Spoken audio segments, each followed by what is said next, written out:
आयशा, सबसे पहले तो ये जानना चाहेंगे, ऑडियंस जो लाइव ऑडियंस आई थी उनके थ्रू आप बाहर आई हो, क्या कहना चाहूंगी? आपकी जगह अगर कोई निकलना चाहिए था तो कौन निकलना चाहिए था? मुझे हम 4 जो नॉमिनेटेड लोग थे उनमें से मुझे ऐसा उस वक्त लगा था कि शायद विकी भैया निकलेंगे on the basis of vote, but unfortunately मैं निकल गई। आयशा, आप घर में जाने का आपका मेन मोटिव क्या था? आप क्या मुनावर के बाहर आने का वेट नहीं कर सकती थी? क्या कुछ सोच के आप घर में गई थी? इस चीज़ के बारे में मैं शो पे भी बात कर चुकी हूँ। ये इस बारे में मुनव्वर खुद एक्सेप्ट कर चुके हैं कि अगर ये टॉपिक घर के बाहर हो रहा होता तो इस टॉपिक को इंटरटेन भी नहीं करते। And it was not just about his and mind personal life, but it was also about the stand that I wanted to take. मैं चीटिंग को नॉर्मलाइज नहीं करना चाहती। मेरे लिए it's a very big issue and a very big problem जो आज हमारे कम्युनिटी में बहुत फैल चुका है। ईशा, आपने एंट्री तो ली थी धमाकेदार, सॉरी, आपने एंट्री तो ली थी धमाकेदार, लेकिन उसके बाद आपका गेम बहुत स्लो हो गया। फिर अचानक आपको नॉमिनेशन में डाल दिया गया। उसके बाद आपने जो भी बोला मुनावर के लिए, जो भी आपने कहा था कि मैं प्रूफ देकर आई हूँ, बाहर उनका ये चल रहा है वो चल रहा है, तो इतने दिन आप चुप क्यों थी? आपने क्यों नहीं बोला, जबकि इस चीज़ को वीकेंड के वार पर भी एड्रेस किया गया था? मैंने प्रूफ्स वाली बात डे 1 पे भी बोली थी। जब मैं आर्काइव रूम में आई थी तभी मैंने क्लियर कर दिया था कि आप अगर मेरे अगेंस्ट कुछ भी झूठ बोलते हैं तो मैं बाहर प्रूफ्स देकर आई हूँ और मैं ऐसे ही नहीं आई हूँ। एंड रही बात कि मैं बहुत जोश से आई थी और फिर जो मेरा गेम डल होने की बात है, हाँ मुझे भी इस चीज़ का रिग्रेट है कि शायद अगर मैं उस इमोशनल चीज़ में ना बही होती तो मैं एज अ कंटेस्टेंट बेटर कर पाती। बट ठीक है, देर आए दुरुस्त आए। एंड रही बात, मैं नॉमिनेशन की वजह से मैंने चीज़ें नहीं बोली थी। जो रीज़न यूज़ हुआ था नॉमिनेशन में, दैट इज़ वॉट हर्टेड मी कि आप अगर मुझसे कह रहे हैं कि पर्सनल चीज़ों को असाइड रख के गेम पे फोकस करते हैं एंड आप ही गेम के लिए मुझे एक पर्सनल रीज़न दे के नॉमिनेट करें। अगर वो मुझे नॉमिनेट नहीं करते तो भी मैं नॉमिनेट होने वाली थी। पूरा घर का हाथ था ही मेरे नॉमिनेशन के पीछे। So it was not because of nomination, it was because of the reason. बहुत सारे आपको और मुनव्वर को लेकर, ब्रेकअप को लेकर या नाजिला के साथ जो भी रिलेशनशिप है उसको लेकर बहुत ज्यादा बातें हो रही है, जबकि मीडिया में ये चीजें पता नहीं थी। आपने नाजिला के एक पोस्ट पे कमेंट किया था, उसके बाद आप खुद ही पॉडकास्ट पर आकर अपनी फ्रेंड के आपने खुद ने बोला तब तक कि मीडिया में ये बात आई भी नहीं थी। फिर आपने ये क्यों कहा कि बहुत सारी बातें हो रही है हमारे ब्रेकअप और रिलेशनशिप को लेकर? फर्स्ट ऑफ ऑल कि ये जो पॉडकास्ट वाली बात है या मेरे कमेंट करने की बात है, मैं तो खुद ही मैं ये पहले भी बोल चुकी हूँ कि मैं खुद ही अपने सोशल मीडिया पे ये चीज़ जिस दिन मुझे पता चली थी उसी दिन पोस्ट करने वाली थी इस चीज़ से रिलेटेड एक वीडियो बना के। क्योंकि I don't have a problem अगर मेरे साथ किसी ने गलत किया, कोई अपने पब्लिक इमेज का मिसयूज़ कर रहा है तो मैं क्यों ना बोलूँ उस चीज़ के बारे में। तो ये मेरा ही डिसीजन था कि हाँ मैं उसकी चीज़ के बारे में बात करना चाहती हूँ। बट पॉडकास्ट के पीछे ऐसा कुछ भी नहीं था। जब वो पॉडकास्ट हुआ भी था तो मैंने किसी का नाम नहीं लिया था। वो एक बहुत फ़न, एक कैजुअल पॉडकास्ट था एक मेरे जूनियर के साथ और मैंने वो किया था बस उस इंटेंशन से। और मेरा ये इंटेंशन नहीं था कि ओ मुझे बिग बॉस पे जाना है तो उसका रास्ता ये पॉडकास्ट है, ऐसा कुछ भी नहीं था। मैम आयशा जी, जैसे कि नाजिला के साथ वो रिलेशनशिप में थे मुनावर, क्या वो एक साथ कई सारे वो लड़कियों को डेट कर रहे थे? क्या नाजिला ने आपको ये बताया था? क्या इसके बारे में कुछ अगर आप बताना चाहें? मैं करूंगी कि नाजिला ने कहा था कि मैं अपनी जो पर्सनल चीज़ है वो नेशनल टेलीविजन पे नहीं लाना चाहती हूँ। वो चीज़ें उन्होंने आपको बताई थी, लेकिन आपने सब कुछ जाके नेशनल टेलीविजन पे खोल दी। जी नहीं, मैं फ़र्स्ट ऑफ ऑल इस टॉपिक पे ज़्यादा एग्जैजरेट नहीं करना चाहती। बट आई वोंट से सिर्फ उनसे रिलेटेड बहुत सारी जो इस सिचुएशन से रिलेटेड चीज़ें थी उसमें मुझे ऐसा फील होता है कि वो हीट ऑफ द मोमेंट में आप चीज़ें बोल देते हो। मैं शायद कुछ चीज़ें ना बोलती तो मैं खुद भी आज एक बेटर पोजीशन पे होती। बट मुझे रिग्रेट है बहुत चीज़ें बोलने का। बट मुझे पता है कि मैंने सच बोला है, झूठ नहीं। So that is something I am very proud of. Ayesha, ये सोसाइटी ऐसी है कि लड़कियों को ज्यादा इज्जत नहीं दी जाती है। इनफैक्ट आज भी अगर लड़कियां किसी को एक्सपोज करती तो इज्जत नहीं दी जाती है। बाहर आपको बहुत ट्रोल भी किया जा रहा था इस मामले में, तो आप क्या कहना चाहोगे? और जो मुनावर की फैंडम है वो भी काफी आपको ट्रोल कर रही है, शख्स उनके जो पीआर टीम है वो भी ट्रोल कर रहे हैं हर जगह। तो आप कैसे देख रहे हैं ये ट्रोलिंग को, किस तरह से आप झेलने वाली है? तो कुछ अगर आप बता सकें। मेरे लिए बहुत इम्पॉर्टेंट ये है कि आप और हम क्या सोचते हैं और जो रियल लोग हैं और जो सेंसिटिव लोग हैं वो क्या सोचते हैं। जब आप किसी के फ़ैन होते हो, अगर मैं भी किसी की फ़ैन हूँ, तो आप एक हद तक भूल जाते हो कभी कभी कि मोरली क्या सही और क्या गलत है। मैं भी शायद अगर किसी की बहुत बड़ी फ़ैन हूँ और उसके बारे में कुछ कोई बोले तो that won't change me from a fan to somebody else, तो वो प्यार मैं वो क्रेजीनेस समझती हूँ एंड मैं उस चीज़ की रिस्पेक्ट करती हूँ। बट रही बात जो ट्रोलिंग और हेट की है, तो फॉर वेरियस रीजन आपको हमेशा when you are part of this industry वो ट्रोल और वो हेट मिलता ही रहता है। I just want to look on the positive side और अच्छी चीज़ों की तरफ। अच्छा, ये देखा जा रहा था कि कहीं ना कहीं अंजलि अरोरा ने भी आगे आके बोला है कि इस तरह के स्टेटमेंट दिया है कि जिस तरह से आपने कहा कि लव गेम म्यूजिक वीडियो, उसी तरह से उन्होंने भी यही कहा है, स्टेटमेंट दिया है कि लड़कियों को इस तरह का फंसाते हैं मुनावर फारूकी। तो आप क्या कैसे देखते हैं? कई सारी महिला है जो आगे आके उनको बोलना चाहिए जिस तरह से आपने बोला है।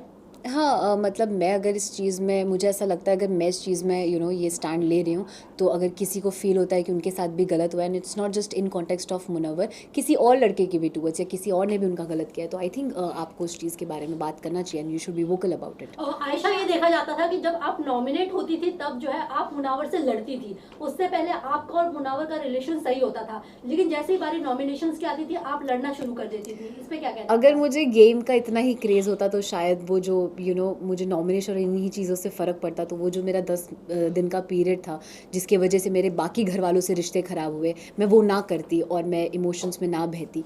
बट मेरे लिए उस वक्त वो ज़्यादा ज़रूरी था कि मैं क्या फ़ील कर रही हूँ और क्या नहीं, रादर देन मैं नॉमिनेट हो रही हूँ या नहीं, या मैं क्या कर रही हूँ, गेम में कैसे जा रही हूँ वगैरह वगैरह। आयशा, क्या ये प्लान था? बिकॉज आपके और मुनावर के बीच में हमने कई सारी कन्वर्सेशन सुनी है कि आप परफेक्ट बिग बॉस मटेरियल हो, तो क्या यही सब सोचकर आपने बिग बॉस के घर में एंट्री ली थी? नहीं, I take this as a compliment अगर किसी को लगता है कि मैं एक बिग बॉस मटेरियल हूँ, बट नहीं, मैं ये सब सोच के घर नहीं आई थी कि और I think middle class families में तो ये लोगों को पता ही होगा। हम आम घर में भी जब जो फैमिलीज बिग बॉस देखती है, हम घरों पे भी कमेंट करते हैं कि मेरी बेटी तो एकदम मतलब बिग बॉस जाएगी तो आग लगा देगी टाइप्स, तो वो वैसा सॉर्ट ऑफ कमेंट था, एंड नॉट कि उस एक कमेंट की वजह से मैं ये डिसीजन ले लूँ कि मुझे बिग बॉस करना है। आयशा, देखा जा रहा था कि विकी भैया जो है वो आपको गलत तरीके से टच कर रहे थे, बट आपने उस चीज़ पे स्टैंड नहीं लिया।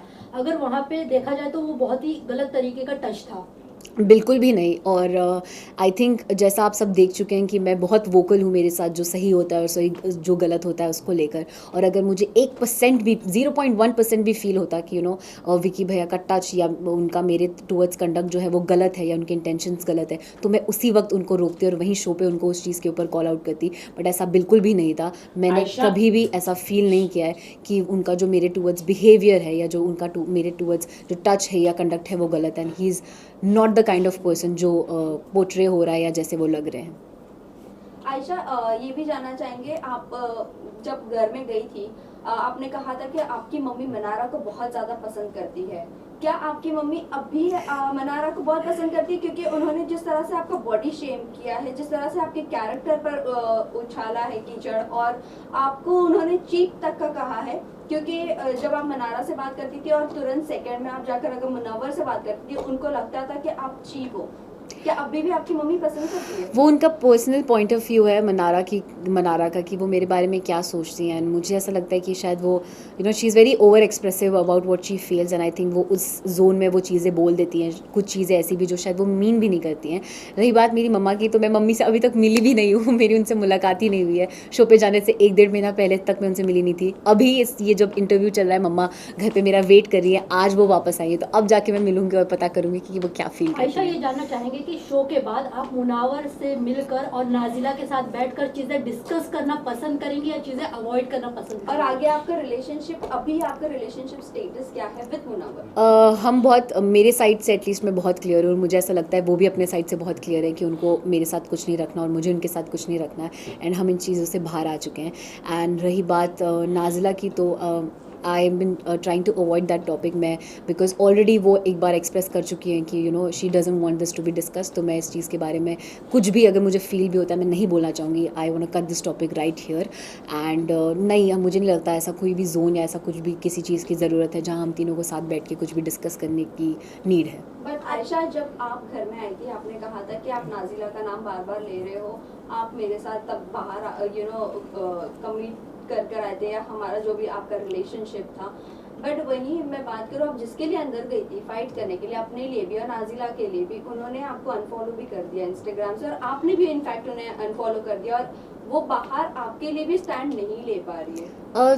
Again it's somebody's personal decision, किसी को किस चीज़ पे स्टैंड लेना है नहीं लेना है। और मैं शो पे जब जा रही थी तब भी मैंने किसी से भी, नॉट जस्ट हर, किसी से भी एक्सपेक्ट नहीं किया था कि कोई मेरा साथ दे या मुझे सपोर्ट करे। मैं खुद में इतनी कैपेबल हूँ कि मैं अपनी बात खुद रख सकूँ, मुझे किसी की ज़रूरत नहीं है अपना स्टैंड लेने की। और रही बात अनफॉलो करने की, तो नहीं, मेरे साइड से ऐसा बिल्कुल भी नहीं हुआ है। मैं तो थी भी नहीं, जब मैं वापस आई तब मैंने देखा, तो आई एम श्योर उनको सर्टन चीज़ों का बुरा लगा होगा और उन्होंने अनफॉलो किया होगा और फॉलोवर से भी रिमूव कर दिया होगा। Also, आयशा, खबर ये भी आयशा, आ रही है एक कि सवाल मेरा नाज़िला है कि- डबल डेट भी कर रही थी। अब वो उन दोनों के बीच की बात है, वो मुनव्वर बेटर बता पाएंगे आपको। आयशा, मैं- मुनावर को लेके ये भी आ रहा है कि उनके बच्चों को लेकर काफी बात आ रही है कि नाजिला उनके बच्चों को हैंडल नहीं कर पा रही थी, वो बोर्डिंग स्कूल में भेजना चाहती थी। इस ये कितनी बात सच्चाई है आप खुद बता सकती है। और दूसरी बात, एंड ये भी है कि आपने ये कहा था कि हाँ मैं उनके बच्चे के साथ उनको एक्सेप्ट करने के लिए तैयार हूँ, इस बात में कितनी सच्चाई है? पहला जो आपका सवाल था उस पर अगेन आई फील ये मुनव्वर के साइड से कही हुई बात है, तो उसका जस्टिफिकेशन वो ज़्यादा बेटर दे पाएंगे कि what is actually the truth. And जो सेकंड सवाल आपका है कि मैंने क्या एक्सेप्ट किया था, मैंने कुछ एक्सेप्टेंस या ऐसी चीज़ नहीं थी, बट मेरे साइड से आई नॉट जस्ट हिम, अगर कोई और भी होता तो मुझे I will never have a problem with somebody having a kid, या किसी का कुछ ऐसी चीज़ है, या जो हर किसी की लाइफ में कुछ ना कुछ गलतियाँ होती है या कुछ ना कुछ हिस्ट्री होती है, तो उससे मुझे अफेक्ट नहीं करता। अगर मुझे कोई इंसान पसंद है तो मुझे वो इंसान उसकी पर्सनालिटी के लिए पसंद है, उनके जुड़े लोगों से या उनसे जुड़ी चीज़ों से अफेक्ट नहीं करेगा। क्या आपने सबसे बड़ी बात की थी कि मुनावर ने शादी का रिश्ता भेजा था, तो वो कौन वो महिला है, उसके बारे में थोड़ा कुछ दर्शकों को आप बता दें। क्या वो फिल्म इंडस्ट्री से है या फिल्म इंडस्ट्री से नहीं, क्या वो इन्फ्लुएंसर भी है, क्या वो अंजलि अरोरा है, कौन है, कुछ अगर आप बता आपने सकें। ये भी कहा था कि हाँ। उन्होंने कहीं ना कहीं आपको भी इशारा दिया था शादी के लिए। हाँ, शादी के लिए। और वो चीज़ उन्होंने शो पे भी एक्सेप्ट की है कि शो से पहले भी और शो पे भी रहते हुए भी उन्होंने मुझसे वो शादी वाली बात की थी। एंड रही बात वो नाम लेने की, अगर मुझे लेना होता तो मैं शो पे ही ले लेती, but I don't want to disclose anybody else's name. एक सवाल मैं ये भी पूछना चाहूँगा कि क्या मुनावा फारूकी जिस तरह से महिलाओं के साथ उनके इतने सारे रिलेशनशिप आ रहे, क्योंकि अंजलि ने भी इस तरह का कहा कि कई सारी महिलाएं, तो डू यू थिंक ये एक अच्छा मैसेज जाएगा देश में कि अगर वो बिग बॉस की ट्रॉफी जीत पाते हैं या नहीं? आपको क्या लगता है एज ए विमेन, आप क्या सोचते हैं? क्योंकि जब आप बाहर निकले तो वो काफी रिलैक्स फील हो गए और उनकी गेम भी अभी दिखने लग गई है, तो आप क्या कहना चाहेंगे इसको लेके? डेफिनेटली मतलब मैं उन्हें एज अ विनर नहीं देखती हूँ। आई फील वो एक रियलिटी शो है, रियलिटी का शो का मतलब ये होता है कि आपकी पर्सनालिटी कितनी रियल है और आप कितने रियल आते हैं वो पता चले। एंड आप सब देख चुके हैं कि कैसे उन्होंने चीज़ों पे फ्लिप ही किया है पूरे शो में। सो आई बिलीव कि वो अपने चीज़ों को सीखें और समझें जो भी चीज़ हुई है उससे, but I don't see him as a winner. And yes, I also feel कि अगर he becomes a winner it won't be a very good message to the society. Torture task के बाद आप लोगों ने, आपने, ईशा ने, अंकिता, ये सब लोगों ने मनारा को बहुत कुछ बोला, और जिस पर वो डांस बार वाली बात हुई थी तब मनारा ने उनके फेवर में ये कहा कि हाँ वो डांस करके एटलीस्ट पैसे तो कमा लेती। आपने जो उसके बाद जो कमेंट किया, क्या आपको लगता है वो कमेंट सही था आपका? एंड टॉप वाला चीज जो दिखाना वो सही था? ओके, दोनों चीज़ मैं आपको क्लियर कर देती हूँ। पहला, मैंने, आप जैसा कह रहे हैं कि मैं, ईशा और अंकिता जी ने उसको बोला, तो अगर आप वो पूरी वीडियो देखेंगे तो मैंने कोई कमेंट मनारा पे नहीं किया था।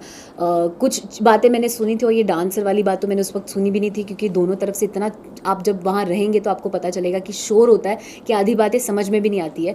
बट मैंने वो गारमेंट वाली बात सुनी थी, एंड एक दो चीज़ें सुनी थी जिस पे मैंने रात में ईशा को, जब हम सो रहे थे तब मैंने उसको बोला भी था कि वो आपने एपिसोड में नहीं देखा होगा, बट अगर आप लाइव फीड चेक करेंगे तो आप देख सकते हैं, जहाँ मैंने ईशा को बोला था कि आप ऐसी बात प्लीज़ मत करिए, it's not good for you also, and do not speak about this things.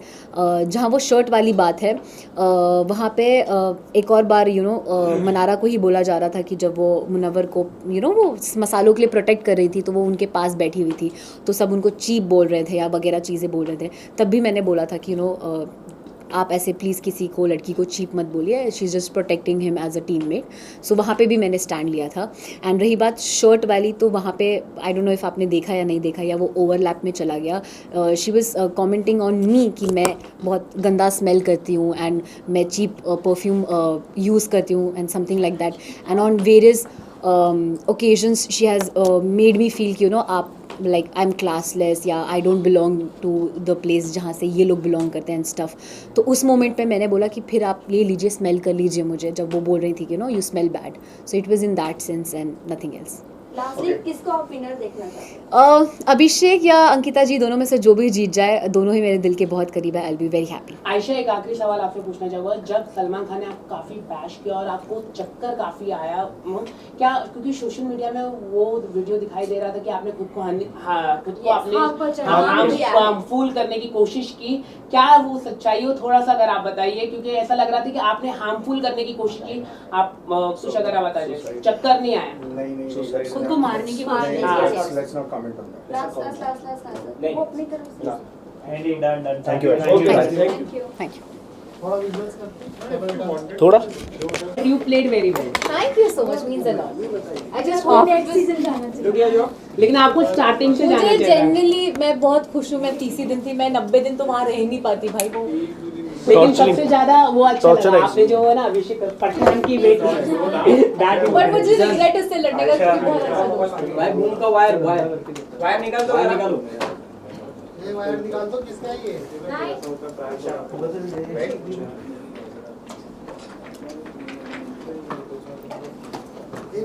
This side also. क्या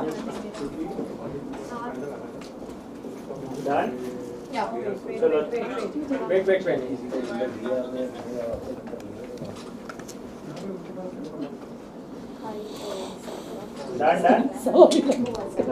हो गया guys? I am centre So you are getting packed. चलो guys done Thank you everyone. Thank you so much. Thank you so much. चलो thank you best of luck ma'am, final के लिए best of luck. Thank you. Ali